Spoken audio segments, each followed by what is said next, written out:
Ahsoka twitched, fingers flicking in an uncoordinated way against the hilt of her lightsaber as her thoughts trampled over each other, mind racing behind her wide blue eyes.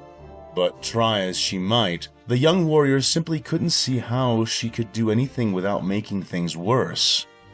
Farnes! She shuddered out in a whisper, tone uncertain as she watched the tense scene unfolding before her. Obi-Wan seemed marginally less stunned than his friend, but it still took him a moment to recover from the suddenness of the near hostilities, and the fact that none of it was directed towards his side. The former Padawan knew that Kenobi was used to playing mitigator. Being a master to Anakin and friend to Ahsoka meant he had little choice in the matter. Behind his blue eyes, Obi-Wan was like 20,000 reeled-up springs, each tensed coil ready to be released in the prevention of any foolish actions or words his allies might suddenly sling out, or any hostile movements the Imperials may suddenly react with. Every single one of those prepared mental countermeasures now strained against his discipline, each spring vying for release. And yet, he had no prepared actions or forethought concerning a situation in which members of the Imperial Delegation suddenly turned on each other, and in a way which left him virtually uninvolved. Ahsoka, herself frozen, watched as Obi-Wan took a breath and allowed for a moment to pass in order to absorb all that had just occurred. After a couple of seconds had passed, he coughed into his hand awkwardly and began to speak. Do you need a minute? He started to mildly suggest, only to be harshly cut off. Yes! Barked the woman in the red coat and the tall hat. Now, be quiet! She finished before turning to orient herself towards where Farnes stood, still aiming his gun into the back of the tech priestess's head. Guardsmen, I'm giving you one chance. The scar-faced woman grated between clenched teeth. The formidable Imperial slowly stood up, her massive gauntlet whining and sparking with small, crackling cords of blue lightning. Ahsoka almost joined in, though Obi-Wan's warm hand grasping her shoulder helped her to take control and keep her mouth shut. She had no idea why Farnes was doing this right now, but clearly there was more to the situation than she could grasp, and the young former Jedi had a strong feeling that, if she did try to intervene, it would almost certainly hurt more than it helped. Instead, Ahsoka was forced to content herself with biting her lip and remaining silent. Stand away and lower your weapon or... The red-garbed woman began to elaborate, but this time it was Farnes who did not let her finish. Commissar, I'm in charge of the prisoners and their safety. Farnes interjected, his voice trembling only slightly.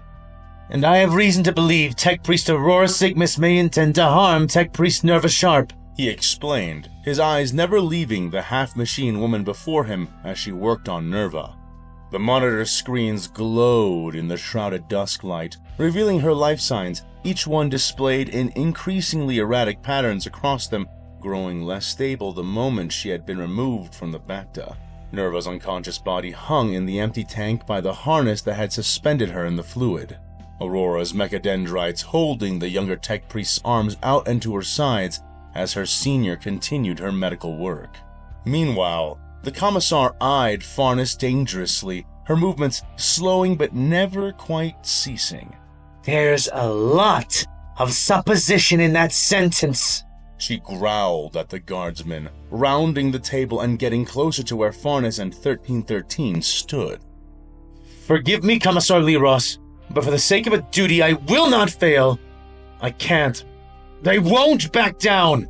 Farnes insisted, sweating, heart racing, though his gun did not budge, his aim perfectly centered and remaining that way.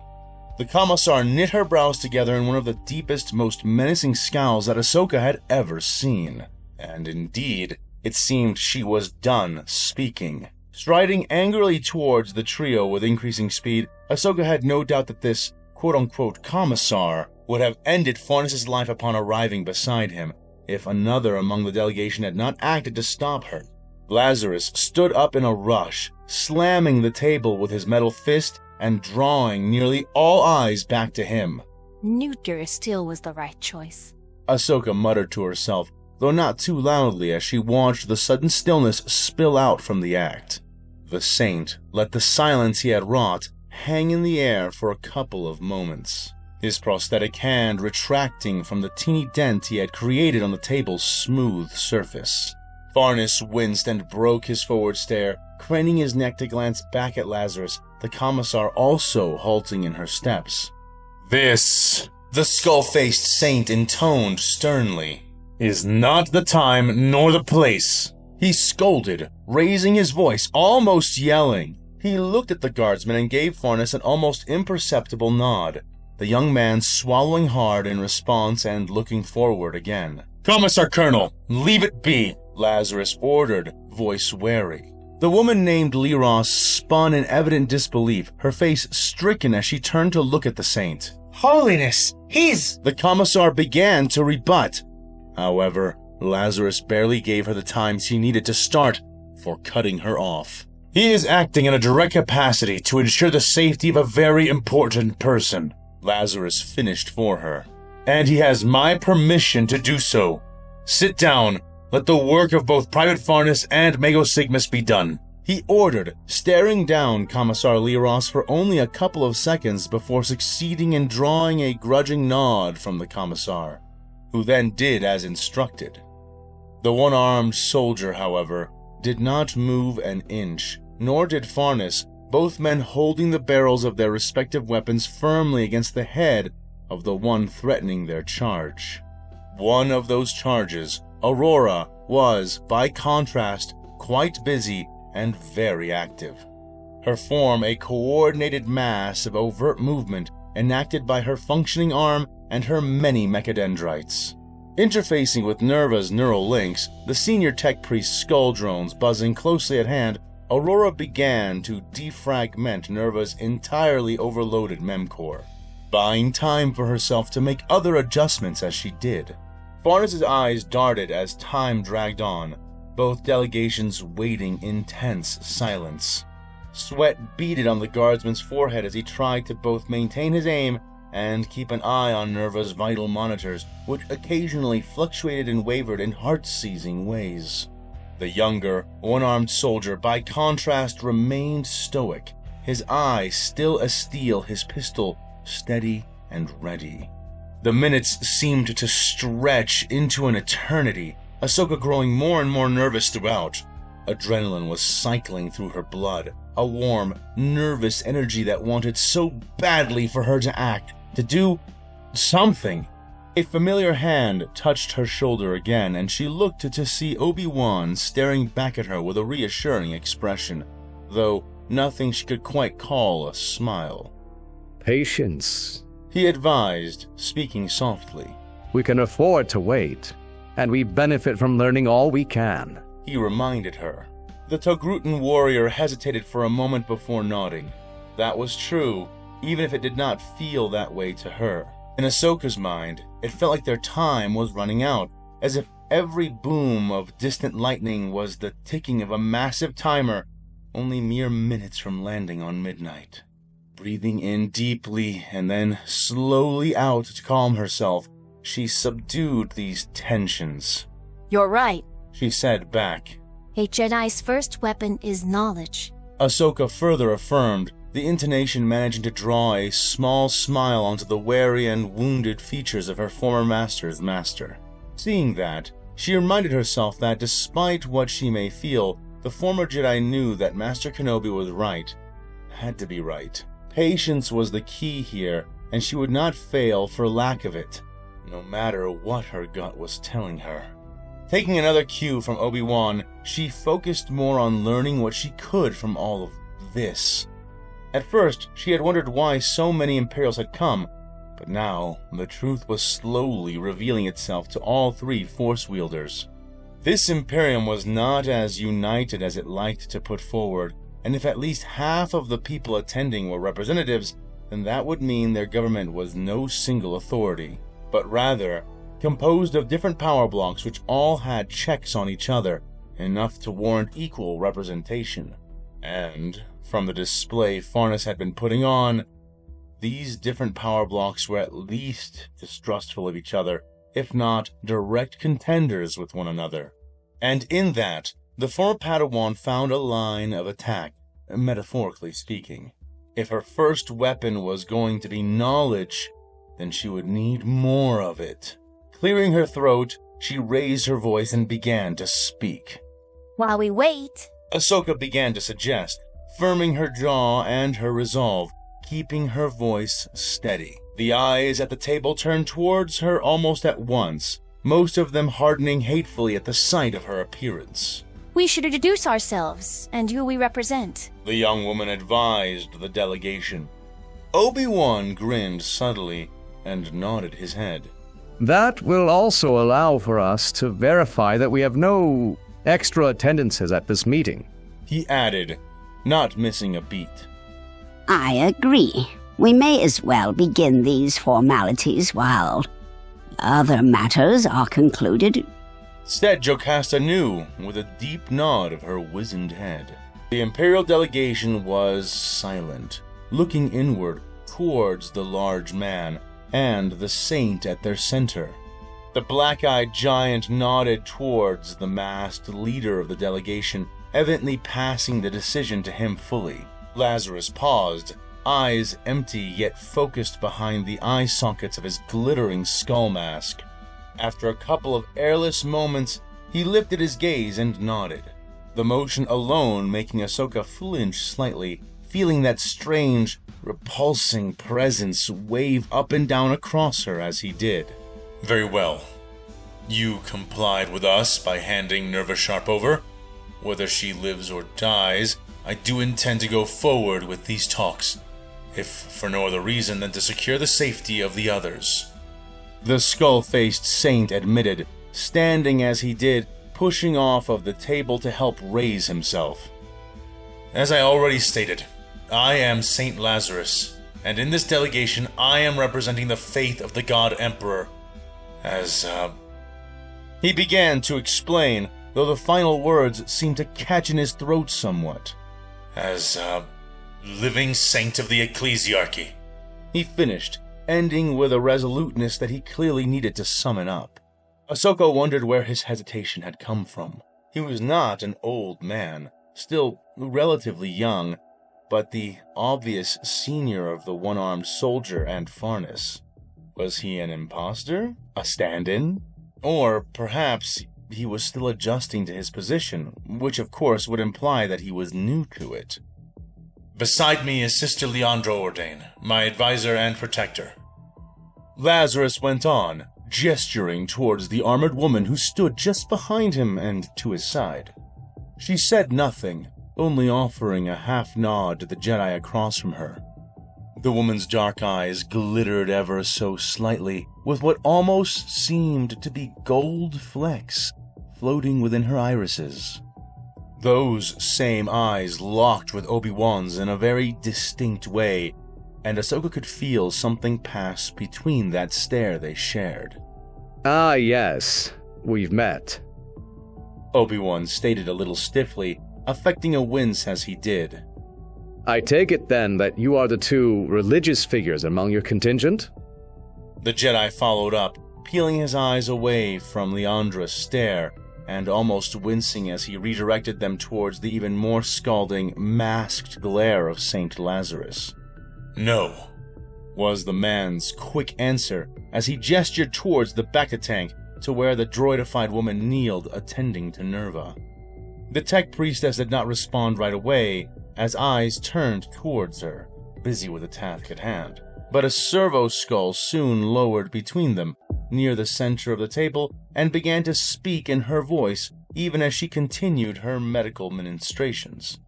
I am designated as Magus Aurora Sigmus. She said simply. I represent the Adeptus Mechanicus in this confluence.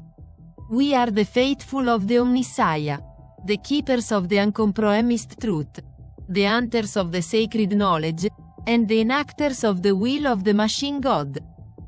Saint Lazarus represents the ecclesiarchy, the common faith of the imperial masses, and the cult of the flesh-enthroned incarnation of the Omnissiah. We serve the same power, but we are not the same. Ahsoka's eyes widened somewhat as several pieces of this puzzle came together. Wait, so you're not derivative faiths? You're different beliefs altogether? She asked, looking between St. Lazarus and Magos Aurora's hovering skull droid. Though the droid seemed unaffected, St. Lazarus had a distinct look of distaste on what was visible of his face. By the Emperor's own decree, we tolerate one another, for the sake of the Imperium, the Forge Worlds, and all mankind. He concluded. Ahsoka leaned back, a small smile playing across her lips. So tolerance was in their vocabulary after all. Ahsoka did not know about Obi-Wan, but for her, that was a massive discovery all on its own. The Jedi Master in the center of the Republic's delegation rubbed his chin, considering the possible implications and functions of this revelation. So, perhaps your relationship is best described as something akin to the Jedi Order working alongside the Hapens. Master Kenobi ventured hesitantly. We are nothing like you! The red-garbed woman hissed with a sneer. Ahsoka sensed a chance and jumped on it, nodding to her and leaning in. Then make it more clear for us. Help us to understand. The former Jedi insisted.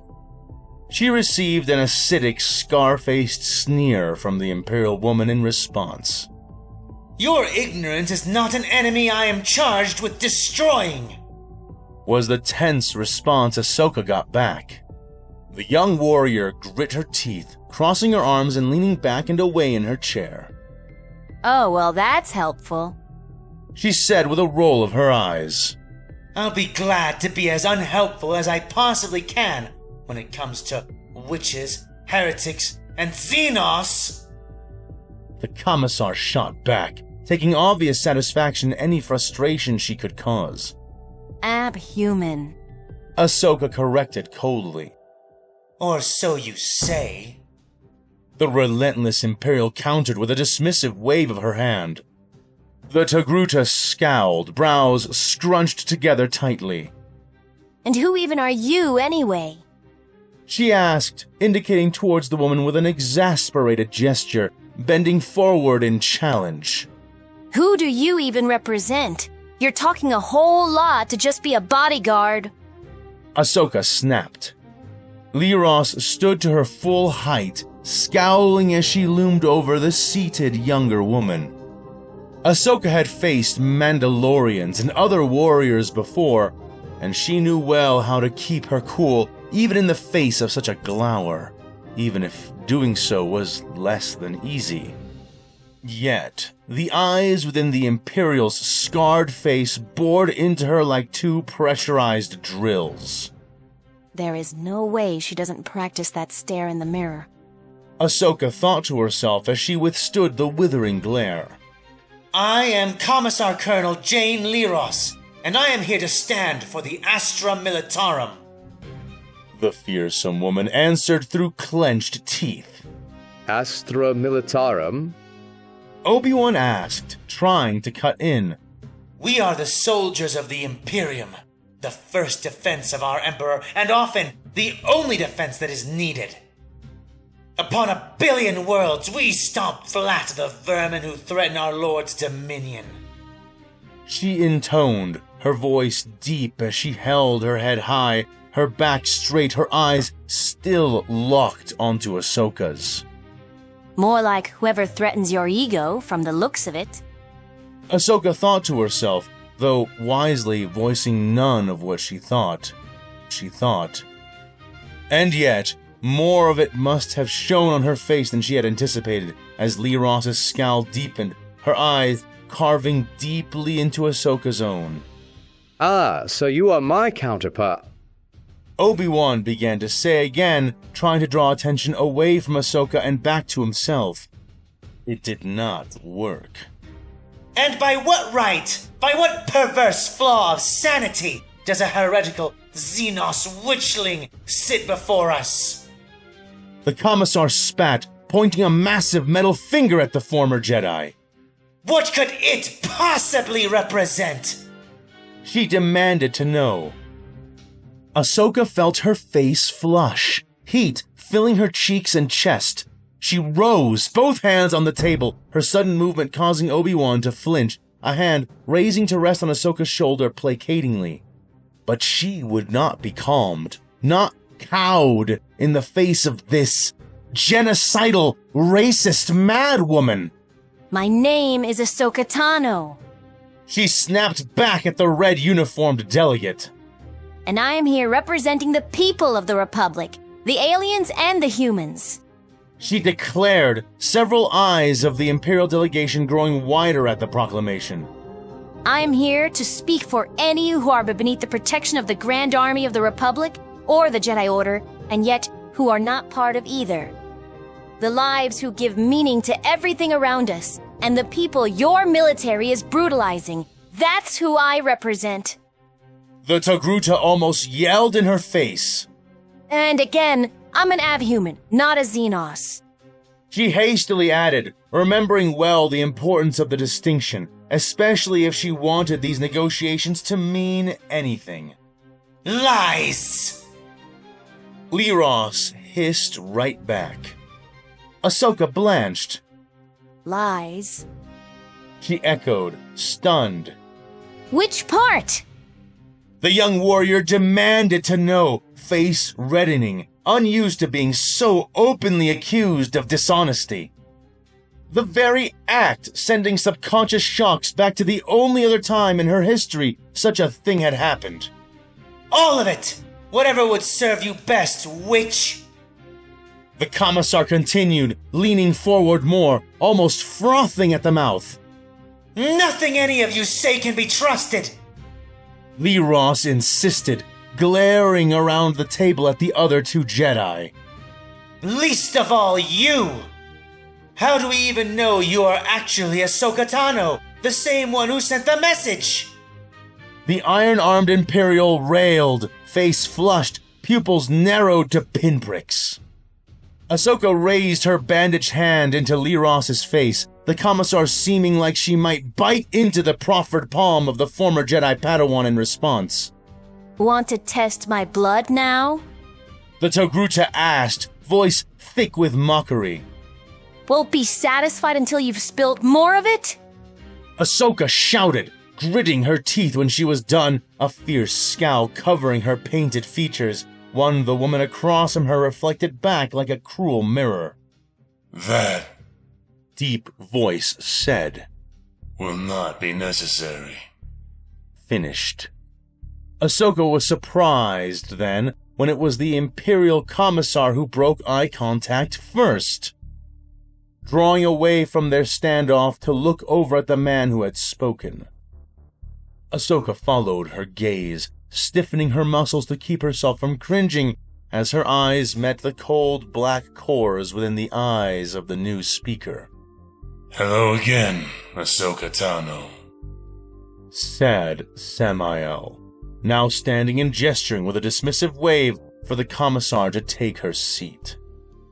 Face reddening further, jaw tightening, she did so without hesitation. The act alone making a declaration. Obi-Wan, of course, already knew the man from the field of battle, his eyes following him as he rose. But the Jedi Master had to subdue the surprise he felt at learning that Ahsoka had met him as well. Ahsoka pushed off of the table, standing straight back as she nodded to him. What could she say? The last time this man saw her, she was, ostensibly, carting away an Imperial head in a sack to use as a trophy, implying by her fangs that she may well eat it. If anyone here had right to call her out on being a horrific alien, it was likely him. Are you as surprised to see me here as I am to see you? Ahsoka finally managed, her face burning only a little as she spoke. The man's expression remained lax as he shrugged his shoulders.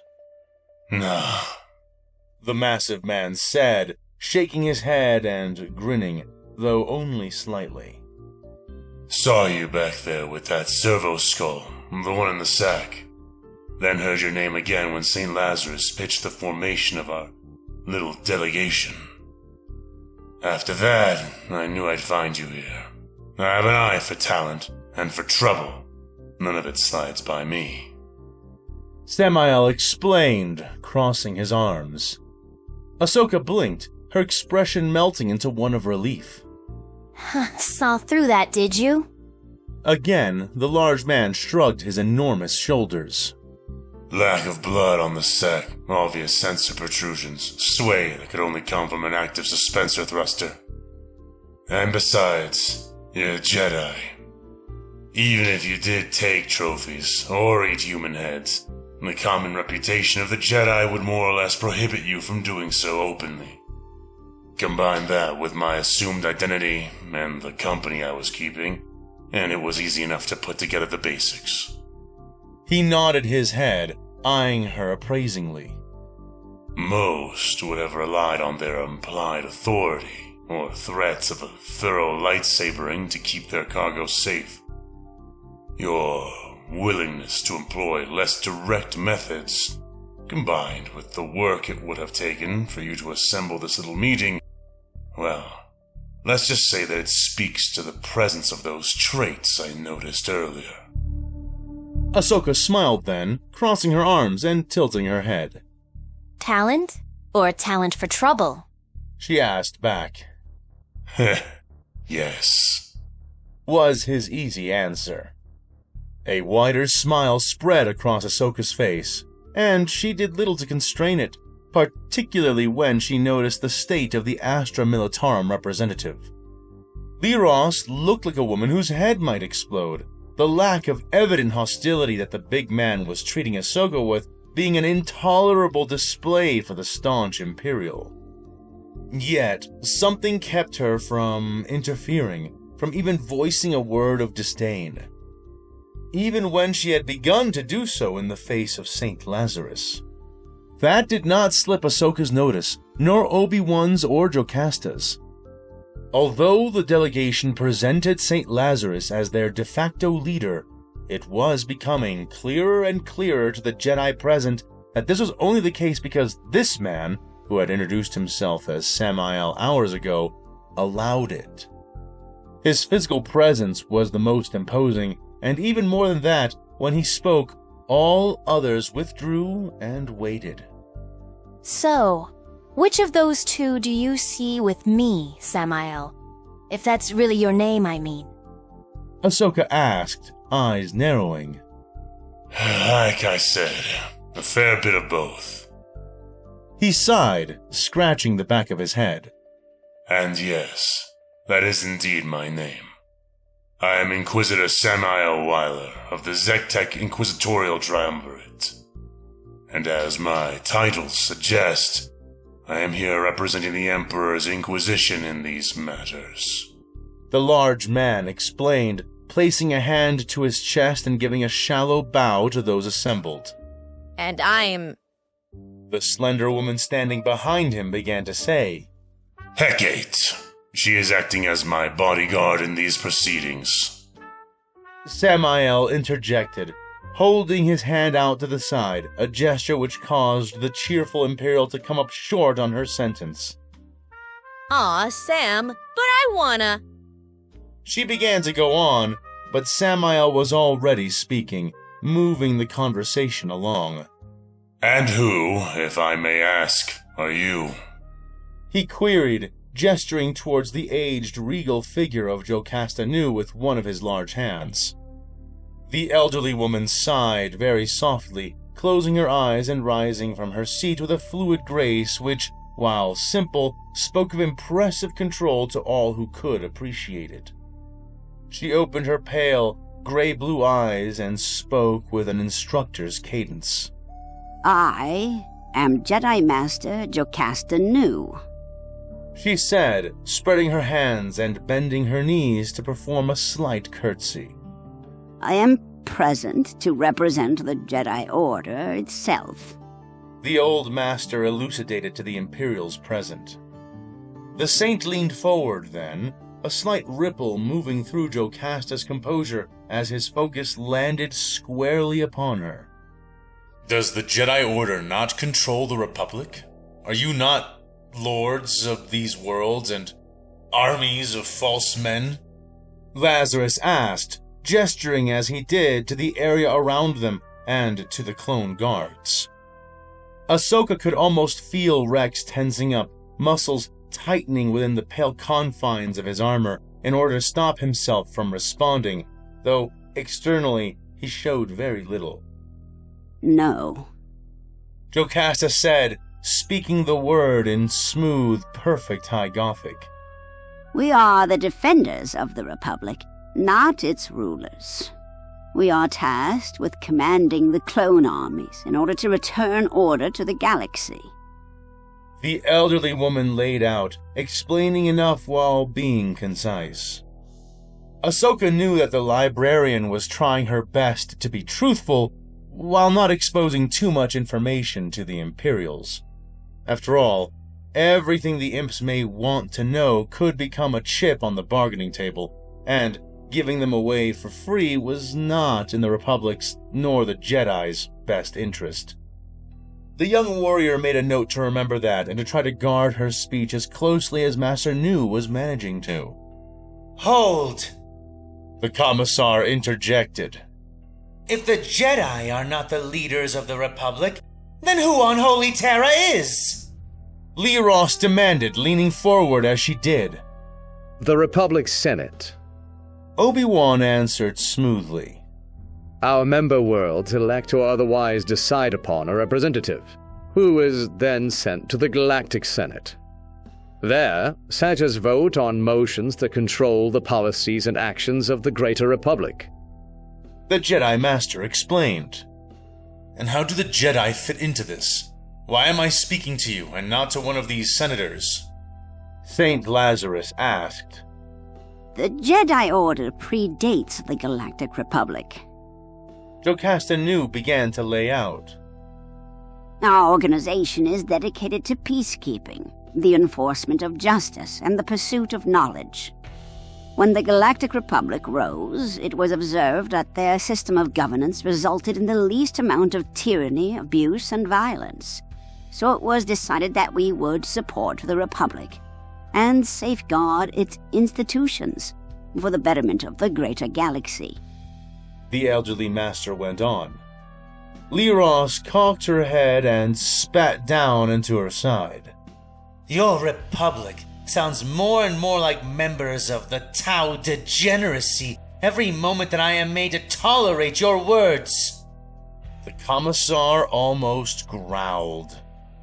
Indeed, I've heard this kind of propaganda before, affirmed Saint Lazarus, nodding his skull-faced head. Ahsoka felt a flare of indignation, opening her mouth to retort, though the words did not come to her, at least not soon enough to speak before Lazarus began again.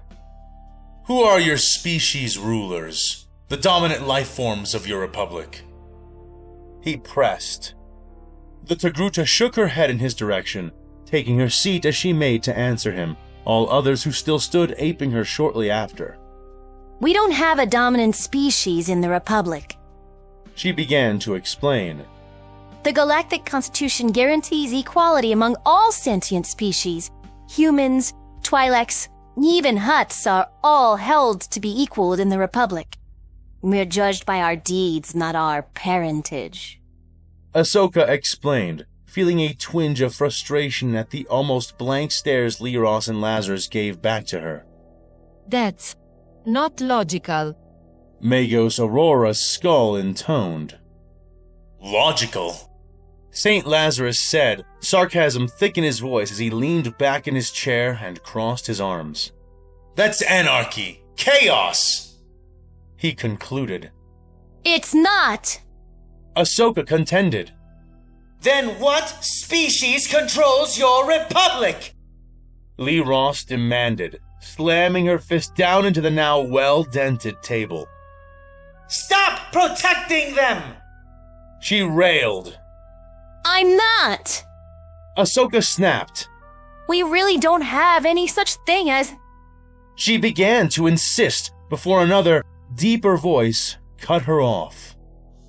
Humans, said Samael, not looking at any of them as he leaned back in his chair, fishing out a glow stick from one of his many pockets and lighting it.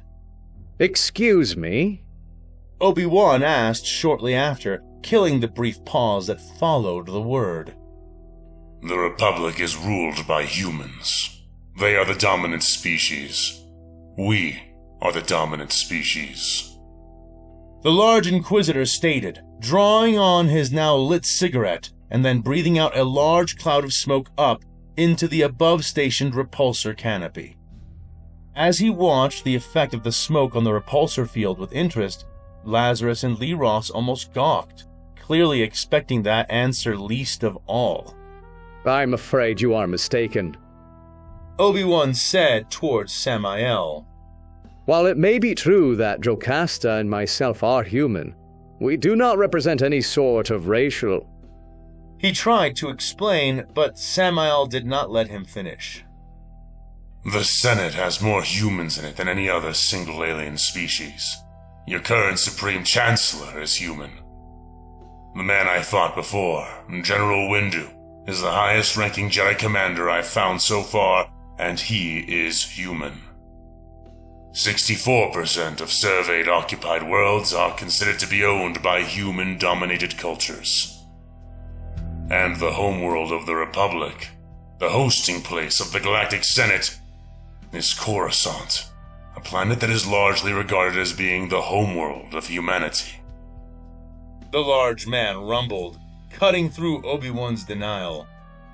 The dominant species of the Galactic Republic is, therefore, humanity. He concluded, a potent finality in his statement. Inquisitor, my lord, how do you know all of this? Lazarus asked, shocked at how much the Inquisition seemed to already understand about their enemy, even ahead of this meeting. Obi-Wan and Jocasta both looked at each other, nearly as surprised as they were, though Ahsoka didn't seem fazed in the least. Samael smiled, glow stick clenched between his teeth. The Republic has something, like a public noosphere. He began to explain. The HoloNet. Ahsoka groaned, resting her face in her hand. Samael snapped the fingers of his free hand and pointed at Ahsoka. That's the one, he acknowledged. We've been knee-deep in it ever since we arrived on New Cadia. The Inquisitor went on. Amazing, all the information they just make available. The Republic does not consider itself openly to have a dominant species, but that is only for the benefit of the Xenos who live and work within it. All signs point to one reality. The Republic is all but directly dominated by human interests. Samael concluded, expelling another cloud of shimmering blue smoke as he did. But that... With all due respect to the Inquisitor, that makes no sense! Commissar Lee Ross contested, almost standing up again. She gestured urgently towards the clone troopers standing nearby. If humans were truly the rulers of the Republic, then why would they use these thrall armies to face us? The Imperial warrior asked. Commissar, it's not your place to... St. Lazarus began to say, some fear notably creeping into his voice. No, it's all right. The Inquisitor interjected. Commissar, despite the fact that we all know these soldiers are human replicae, you acknowledge something that the Republic simply does not. It is because of that this makes no sense to you. He explained. And what do I acknowledge? Lee Ross asked, clearly struggling to bite off her aggression. That they are human at all," was Samael's rumbling response. Leros and the rest of both delegations were shocked by the words, but the Inquisitor did not stop there. "In fact, you acknowledge even more than that. He went on. You acknowledge that they are sentient beings, fully thinking and living. By contrast, the Republic considers them neither human nor people," the massive man stated through a cloud of escaping smoke. That's not true! Ahsoka snapped, clenching her fists as she scowled. Indeed, we do not consider the clones any less alive, or any less of a person than we consider anyone else.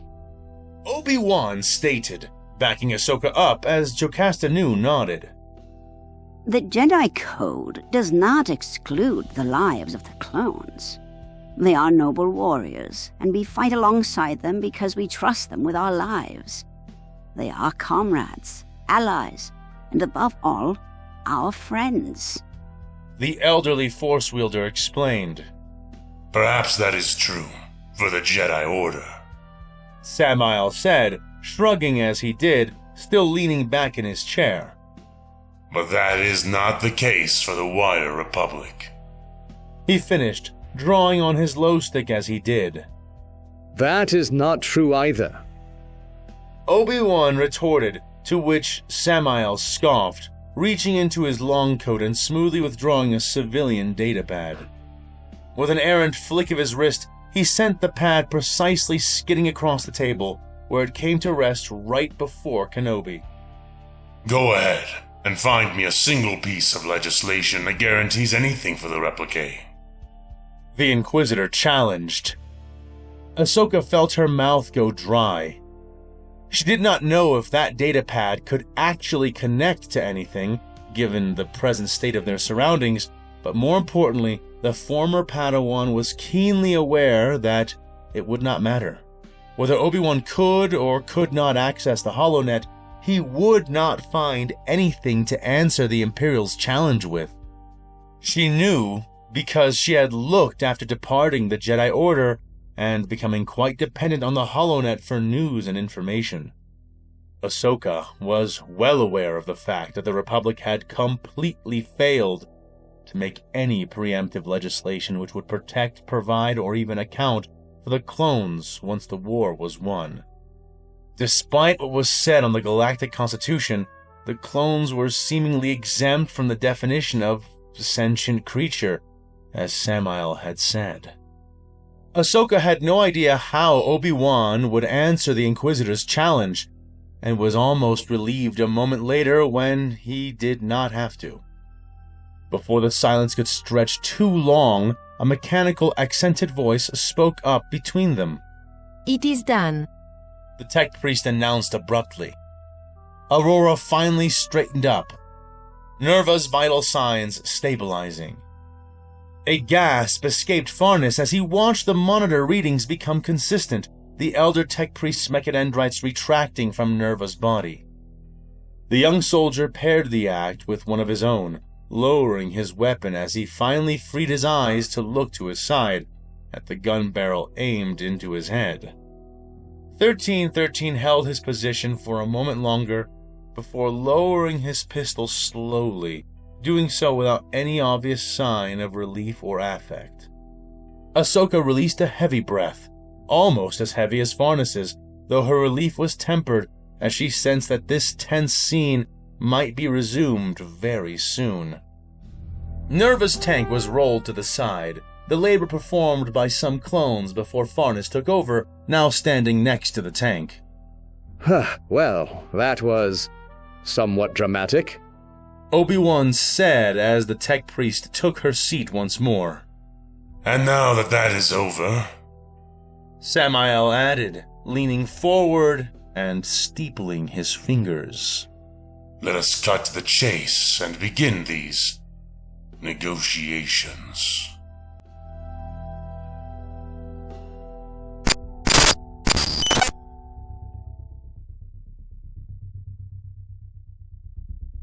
Larkin sat rigid in his alcove, eyes darting from one display to the next, fingers poised over the controls, like a skilled pianist waiting his part in the orchestra to begin. But there was no music, almost no sound at all. The air devoured by a tense silence that was nearly as loud as a scream. The low hum of the station's systems was the only noise, broken intermittently by the faint creaks of machinery settling into the Golan defense platform. Prayerson's gaze never left her own monitors, as locked to them as Larkin was to his own, and even Jekar had abandoned his usual nonchalant demeanor, leaning forward as if expecting something to burst from the screens which reflected in his wide, red alien eyes. It had been 10 minutes since the yellow alert. Larkin had sent out persistent communication requests on the primary comms channel, waiting, watching for a response. Still nothing? Jekar muttered, breaking the quiet, his voice a low buzz. Still nothing, Larkin confirmed without looking up, his voice taut. The door to the bridge slid open with a soft hiss. A singular set of heavy footsteps cutting through the quiet and announcing the somewhat lumbering presence of the CGG overseer. Balo Resh waddled in with the slow, unbothered steps of a man more concerned with picking his last meal out of his teeth than actively overseeing this station. His deep, green Twi'lek skin gleamed under the lights, and he carefully cleaned one of his canines with a toothpick held between two stubby fingers as he approached the center of the command deck, his thick, slug-like leku wrapped around his shoulders. The smell of rich food clung to him, a reminder of whatever he had been feasting on before the alert had pulled him here. Blue-skinned Denora quickly stepped forward, the usual brightness in her demeanor somewhat dulled by the general mood around her. Still, she offered him a bright smile as she handed Balo a cup of fresh calf. Still smiling weakly, Denora stepped back as if wary of being too close to the rotund figure. "Oh, thank you, dear," Balo grunted, taking the cup without so much as a glance at her. He blew on the surface of the drink, the steam momentarily clouding his view as he sauntered past the center point of the command deck and strode toward the front viewing port. There, through the thick, wide, transparent steel window, Coruscant could be seen far below, glittering like a ball of pure spice on its night side, and its sunward side bathed in the soft glow of Coruscant Prime, revealing an ocean of swirling details and polished architecture. To either side, distantly through the window, were the hulking shapes of the other Golan defense platforms, which hung in the void, their silhouettes stark against the blackness of space, like gray shadows in the night. Prayerson stood stiffly as Balo approached. Overseer Resh, we've tried to re-establish communication with CGG1 and CGG2 multiple times, but we've received no response. All standard attempts have completely failed. Balo sipped from his cup and waved a hand dismissively. "Standard glitches and lazy crew," he said through the steam of his drink. "Contact low control and tell them to get a B5 ready alert," he ordered casually. Roger. Jekar chirped, beginning to do just that. Prayerson's jaw tightened, but she kept her composure. Sir, it's been over 10 minutes since we initiated Yellow Alert. We've run multiple diagnostics on our own systems. There's nothing wrong on our end. She insisted. Balo shrugged, still evidently unconcerned. "You lot always jump to conclusions. I'm sure CGG1 will check in soon enough," he reasoned as he turned toward the viewport, gazing out into the starry expanse as if to prove his point. "You'd think the other CGG overseers would get their crews in shape after everything that's been happening.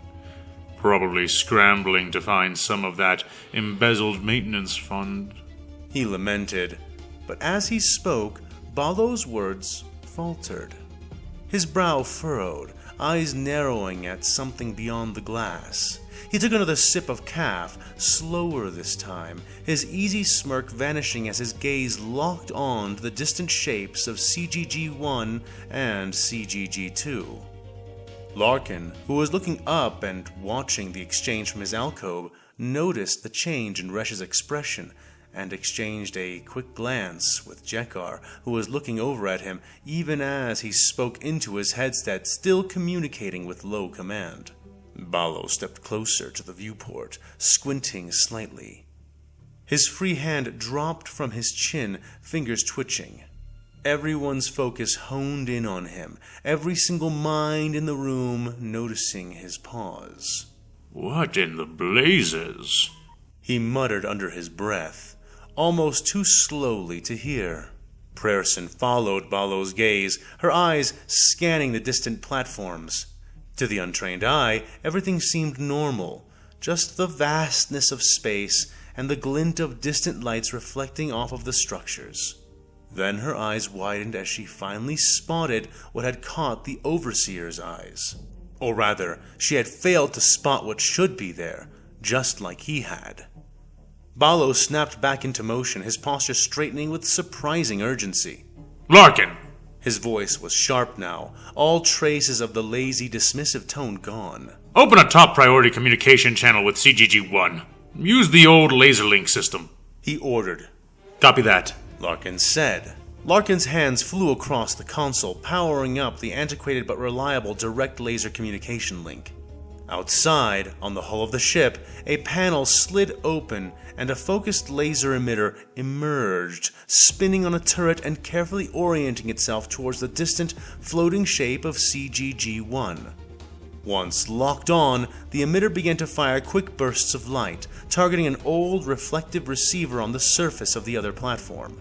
Larkin held his breath as the signal attempted to connect. A few seconds passed, the waiting tone from his console sounding every few seconds. Then, distantly, a panel opened on CGG1 and a similar emitter emerged from it, orienting back towards CGG4. A confirmation tone sounded then as the link was established. "Laser link locked," Larkin affirmed, raising a thumbs up. Moments later, static crackled through the speakers around the deck, harsh and uneven. "CGG1, this is CGG4. Clearance code *5 Beta Beta. Do you copy? Over."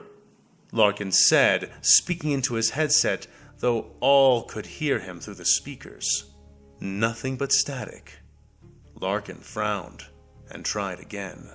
"CGG1, this is a top priority communication. Clearance code *5 Beta Beta.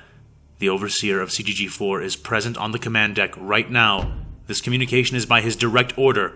Respond immediately. Over." Larkin glanced at Balo as he finished, the round Twi'lek now staring intently out the front port window directly at CGG1. Suddenly, without any warning and making them all jump, a voice broke through the interference, distorted but unmistakably human. "CGG4, this is CGG1. We're receiving you. Over." Larkin's fingers hesitated over the keys. He looked at Prayerson, then back at Balo, waiting for their reaction. The static had not completely dissipated, leaving the message grainy as if the signal was struggling. Balo's eyes narrowed. He stepped forward, glaring at the distant shape of the Golan defense platform. "CGG1, this is Overseer Resh of CGG4. Confirm your situation. We've had zero response from you for over 10 minutes. Explain this delay." More static. Then, the same voice responded, slightly distorted, the words strained through the interference. "Apologies. All systems are functioning within limitations. No serious issues to report. Over," said the man on the other side of the comms, a man whose voice, distorted as it was almost certainly not the same person that Larkin had spoken to before. Balo Resh stood firmly in front of the wide viewport, his back to the crew as the crackling voice from CGG1 continued over the comms. "No serious issues? What about non-serious issues then? We can't communicate with you through the standard channels." Resh demanded to know. There was a brief pause then. We've had a power surge, Overseer. The voice from CGG1 began to explain. It caused some disruptions to our standard communications relays. We'll have them back up in no time. Nothing to worry about, sir. Over. It assured the Overseer. Ballo narrowed his eyes. And the other platforms? You're telling me all of them had minor power surges at the same time? That's quite the coincidence, isn't it? The Overseer asked, his voice flat as he crossed his arms. The voice stuttered, the static worsening for a moment before it returned. Well, sir, it's likely a related issue. We're working on it. More pressing? Ballo interrupted. I've noticed that your platform's retro thrusters aren't firing. You're drifting. Protocol doesn't allow for all thrusters to be offline simultaneously. The next response came more quickly this time, the voice rushing to fill the silence. Yes, Overseer. This is just part of some maintenance we're doing on the thruster systems. It's nothing to be concerned with. We'll have them all back up shortly, over. Ballo's jaw tightened, his lips pressed into a thin line. He leaned closer to the comm panel. General maintenance standards clearly state that retro thrusters are to be shut down in a slow sequence, not all at once. You're destabilizing your orbit. With all due respect, Overseer, the situation is under control. Orbit destabilization is minimal, and will be reversed in a few minutes when maintenance cycles end. If you have a serious complaint, I can log them for my Overseer to— Your clearance code. Ballo interrupted sharply, his eyes narrowing. Give me your station's clearance code, now! The Overseer leaned forward, his tone unyielding. CGG1, clearance code, World 3, Gamma Beta. The voice recited. Ballo stood silently for a moment, rubbing his chin thoughtfully. His leku twitched on his shoulders and across his chest as he seemed to think. Then he nodded to himself and replied, Right. I'll be signing formal complaints by the end of the day, and I'll be contacting you again in the next 10 minutes for an update. Carry on with your maintenance, and get your Overseer on the line next time. He then waved his hand at Larkin in a cutting gesture, and the communication abruptly ended. Sir, that clearance code was incorrect. Pearson's voice was low but urgent, barely masking the alarm she felt. Ballo nodded slowly, still rubbing his chin. It was last week's code, not the current one, he affirmed. Pearson's eyes widened, and not just hers, everyone was paying attention. Declare an orange alert. Report all of this to ground control. Give them a full report and send the audio recordings. Activate the primary external shields and cycle the Tabana gas on the primary weapons batteries. Everyone to their stations. The Overseer said in a firm but low voice. Right away, hands went to keyboards and voices began to echo the yellow alert status into communicators, but some were far from satisfied with that response. We need to go to red alert. Now. This could be sabotage, infiltration. Officer Pearson stated, voice loud enough for all to hear. Ballo held up a hand. Slow down, Pearson. We're not raising the red alert unnecessarily, he stated firmly, still rubbing his chin. Pearson looked shocked. Stepping forward a moment later, a cloud over her features. With all due respect, Overseer, this is not unnecessary. The platforms have gone silent to standard communications, the thrusters are shut down, and they're using old codes. This could be a coordinated attack. We need to act now before it's too late. She contended, but the Overseer did not seem moved by her argument. Ballo's face scrunched in thought, his green leku twitching with agitation as he weighed the situation in his mind. I'm not going to panic the entire system over this, not until we know for sure that it's the best way to address this. Let's check the other platforms first, he suggested, nodding to himself. Pearson's eyes flashed with anger, but she took a breath and kept her voice even. We've lost contact with every platform, Overseer. We need to treat this like a real threat. The Miralan officer stated. Ballo nodded his head, not disagreeing. Larkin, start monitoring all incoming and outgoing communications between the platforms. If any messages at all are sent or received, I want to at least know about it. Jekar, he said, turning to the Duros. Secure a line with the Coruscanti Guard. Inform them of the situation in full. Everything from the moment comms were not being responded to now. Request action advisement from the acting head of the PSF. He ordered calmly, coldly. Jekar nodded, already tapping into his console to establish the secure channel. Prayerson's jaw tightened as she stepped closer to Ballo, her voice low and intense. Overseer, we cannot afford to wait. This is too coordinated to be coincidence. This is big. I can feel it. We need to go to Red Alert right now. If we wait too long, it could be too late to stop whatever's happening. She insisted. Ballo turned to face her, his expression unreadable.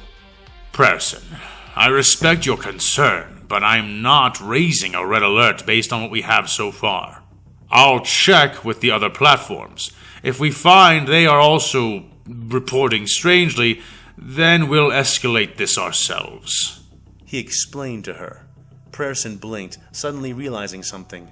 Escalate things ourselves? She asked numbly. That was why Ballo had ordered Jekar to send an advisement request.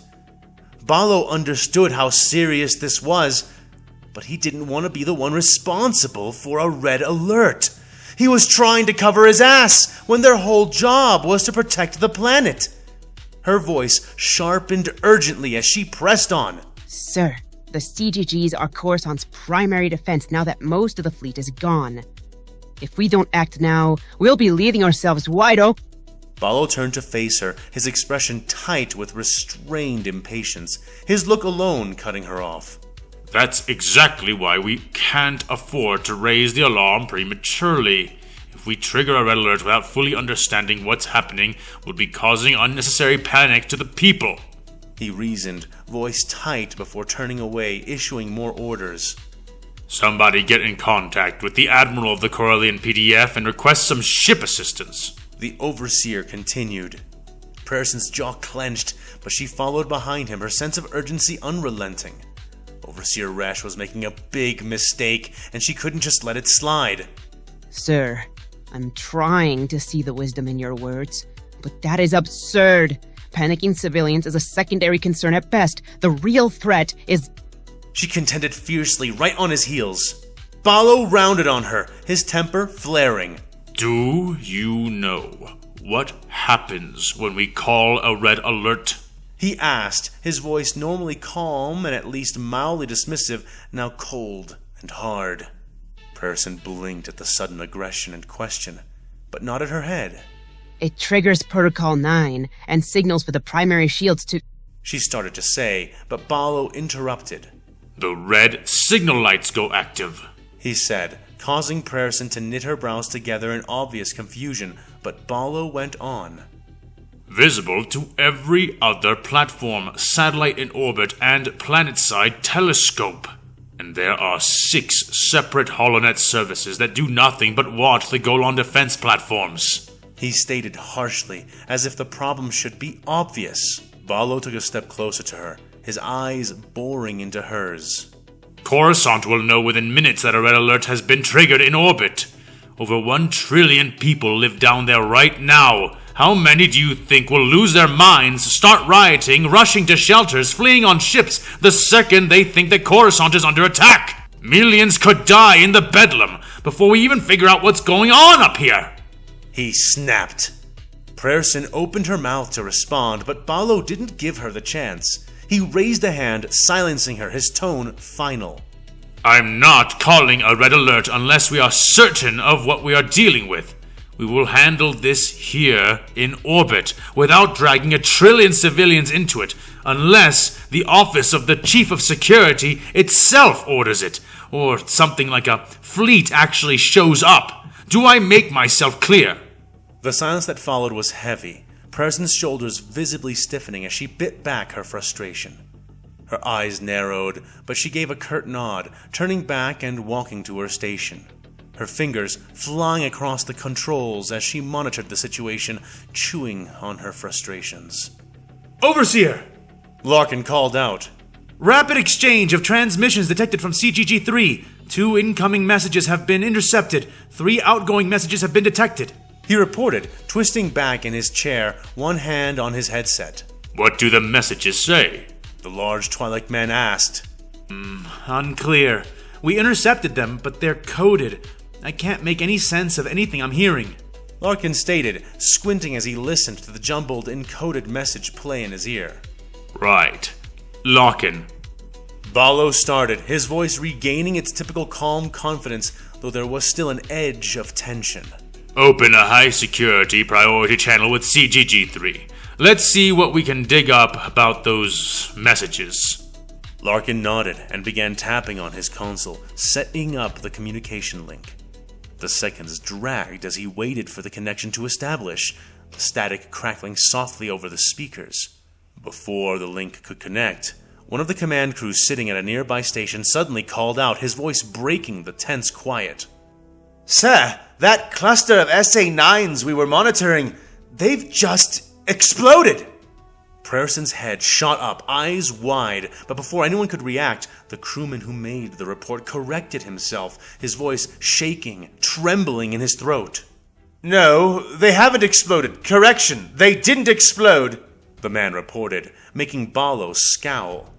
Then what is happening? Did something shoot at them? The Overseer demanded to know. "No, I don't think so. Apologies, Overseer. The sensors are lagging behind the cluster. Adjusting tracking speed now. It looks like they've engaged primary sublight engines. By the many moons, Overseer, these sublight trails are the size of cities." The words seemed to freeze the time in the room, filling it with thick, cold, disbelieving pressure. Balo stared at the crewman, his face momentarily slack with disbelief. Larkin leaned forward, narrowing his eyes at the readings on his own screen, his breath catching in his throat. Those aren't SA-9s. Those are battleships! He hissed, the silence in the room allowing his words to carry to each and every single one of the crew on the command deck.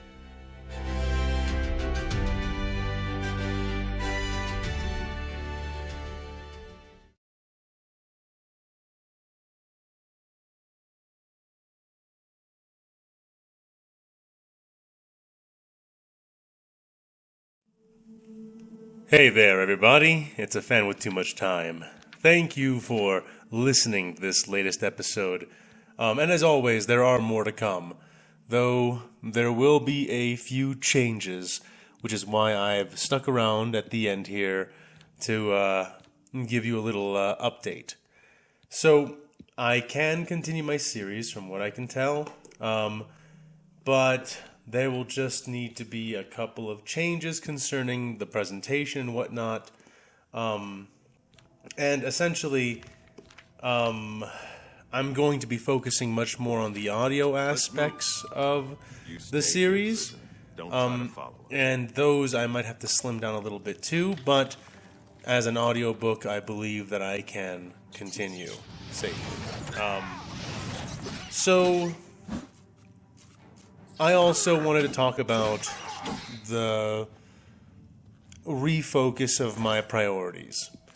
I work in the travel industry, as you well know, at least a lot of you do, and it hasn't been doing super well. So, you know, in the last few months, the last several months, like, my patrons have really saved my life when it comes to supporting my work and supporting me. And honestly, after the latest bout of effort in certain places, I have decided that I'm going to refocus my effort into two places.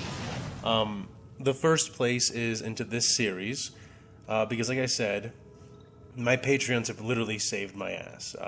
I have only made it this far because of their support. It is crazy how bailed out I got. Like, in any case, the point is that it taught me a pretty important lesson, which is where the scales are and who has my back right now and what can help support me right now. So I'm going to refocus my effort on this series. And now that I have received a little bit of instruction, I will progress in a way that won't offend anybody or do anything wrong, I believe.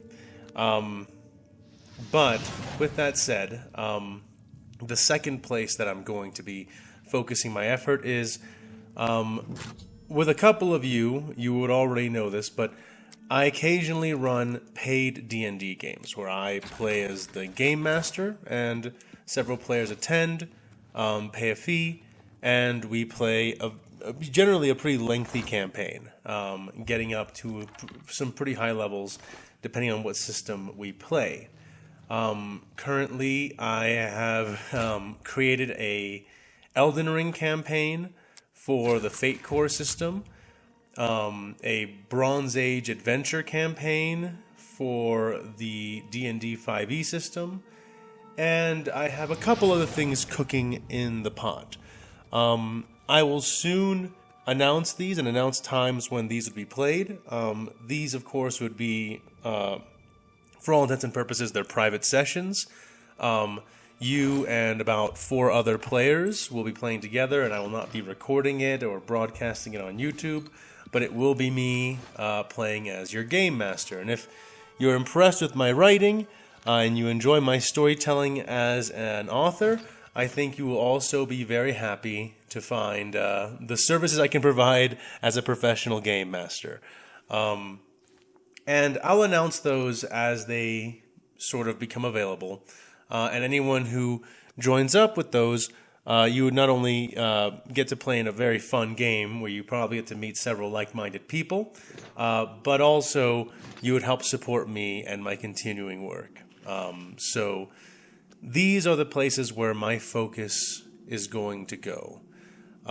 These are the places that have been rewarding me for focus, and everywhere else, quite the opposite. So that is more or less the update that I wanted to give.